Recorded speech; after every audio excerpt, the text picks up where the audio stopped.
Halo Sobat Easy Stock, kita mau bahas perusahaan yang mau IPO.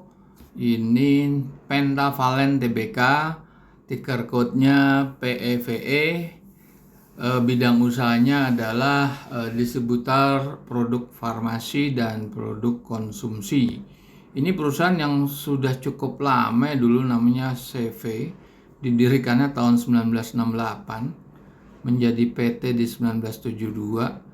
Jadi ini mungkin perusahaan keluarga, ini sudah lama banget dan baru IPO di tahun 2022 ya, setelah berapa 50 tahun kemudian ya.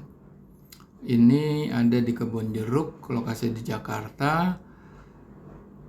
Kita lihat Pentavalent Co.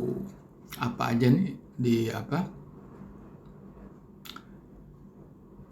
Kita lihat apa aja dia. At glance PT Pentavalent, Consumer Good Distribution. Oke, kita lihat About Us. Oke, Our Company, Our Business. Kita lihat apa aja di bisnisnya dia. Pharmaceutical, Consumer Good. Consumer Goods-nya itu over the counter,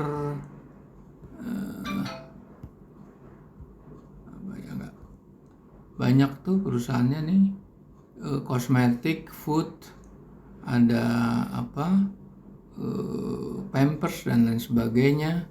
Kalau pharmaceutical ada yang terkait medical device seperti alat pengukur tensi, kapsul dan medical farmasi yang lain lah, obat-obatan lah gitu. Oke, kita akan membahas dengan menghitung nilai wajarnya. Kita pakai formulasinya Benjamin Graham dengan bukunya Security Analysis dan Intelligent Investor, 2 buku pegangannya Warren Buffett untuk menghitung saham-saham yang listed atau yang mau listed di bursa. Oke, untuk memperdalam atau untuk memperdalam pelajaran Benjamin Graham itu ada e-booknya, summary dalam bahasa Indonesia, bukunya Intelligent Investor dan Common Stock and Uncommon Profit, bisa dicari di Tokopedia, Gramedia.com dan Google Playbook. Nah, aplikasinya untuk menghitung nilai wajar yang ada namanya Easy Stock. Dia belum on di Google Play Store, nanti mungkin akhir Januari. Jadi silakan request, nanti kita share linknya. Anda akan dapat buka Easy Stock application seperti ini, dan yang di bawah tuh ada True Value IPO. Anda akan menghitung dengan apa? Dengan menu ini, dengan feature ini. Sedangkan kalau Anda klik Bendera Indonesia itu ada 827 perusahaan yang sudah IPO. Oke, sudah listed lah, sudah listed, bukan sudah IPO, yang sudah listed di bursa, termasuk yang baru-baru IPO. Oke, sekarang kita mau lihat sebentar, kita mau lihat prospektusnya. Nah, PV ya. Di dalam prospektus itu yang paling penting kita harus lihat berapa jumlah outstanding share-nya. Oke, outstanding share-nya. Nah, ini kita lihat di sini ya. Sebelum penawaran, saham yang beredarnya itu atau yang ditempatkan penuh beredar outstanding share yaitu 1,4 miliar, dan setelah dijual atau yang sudah ditawarkan ke publik sekarang kan 368 juta atau ekivalen 20,67%, sehingga total saham yang beredar adalah 1,780 miliar. Oke, kita sekarang lihat laporan yang diaudit ya. Laporan yang diaudit kita lihat di halaman sekian 230. Oke. Nah, di sini kita lihat neraca dulu. Kita lihat neraca itu hanya fokus di aktiva lancar. Nah, di situ aktiva lancar itu ya harus kita juga perhatikan mana yang tidak terkait sama real cash flow-nya atau belum tercatat pada saat ini.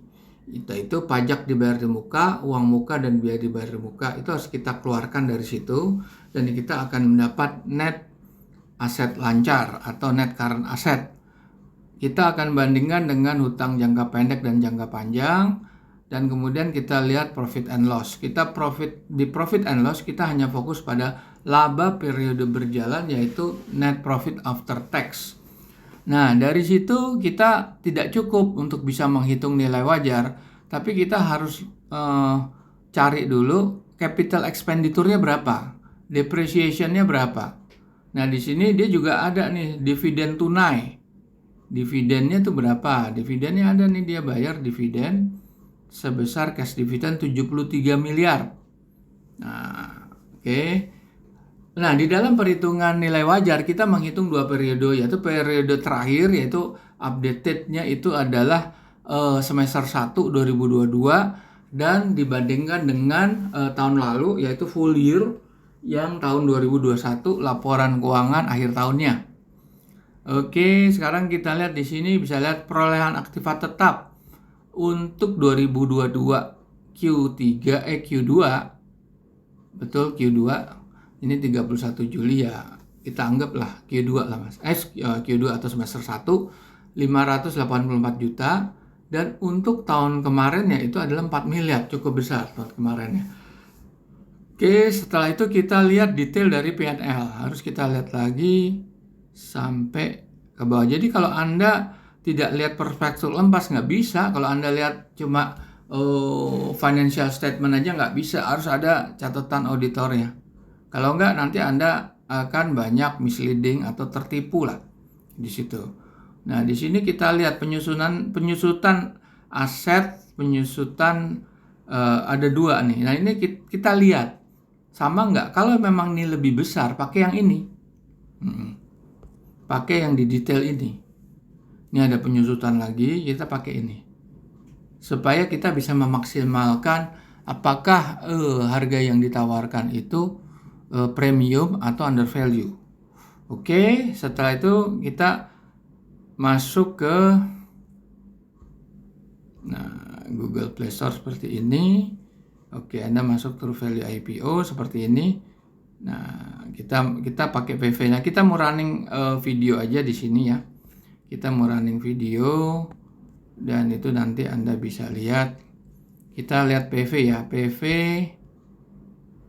Nah,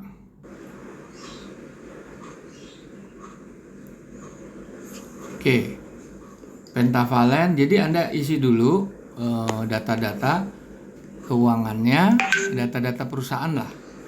Nah, kemudian Anda pakai growth berapa? Growth-nya adalah 2%. Government bond Anda bisa lihat di CNBC, di Google Play Store, CNBC atau di di CNBC dan di Bank Indonesia juga bisa di situ.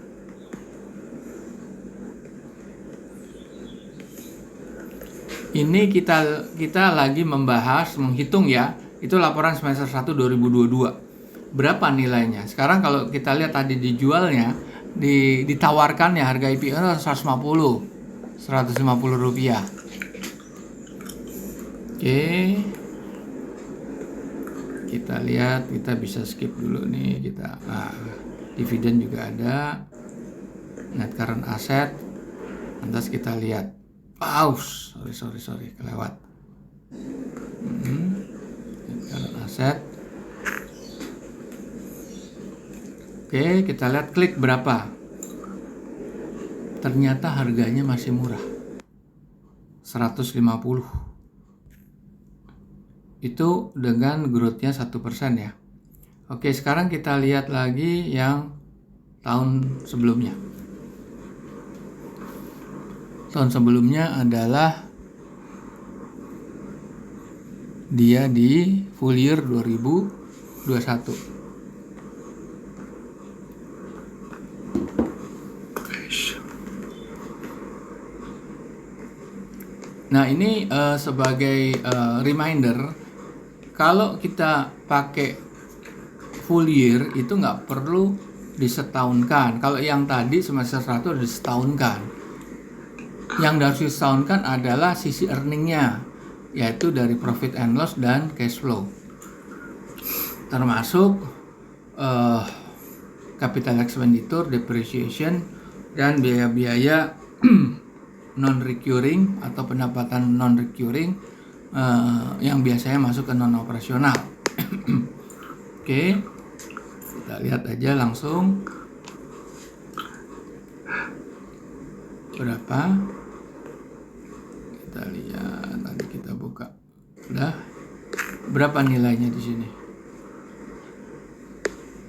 392. Jadi sebetulnya harga ini termasuk murah.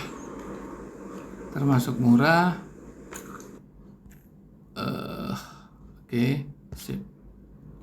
Harga ini termasuk murah. Oke, kita lihat lagi.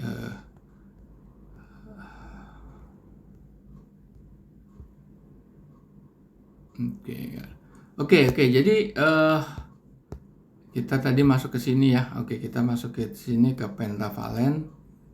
Nah, kita masuk di sini.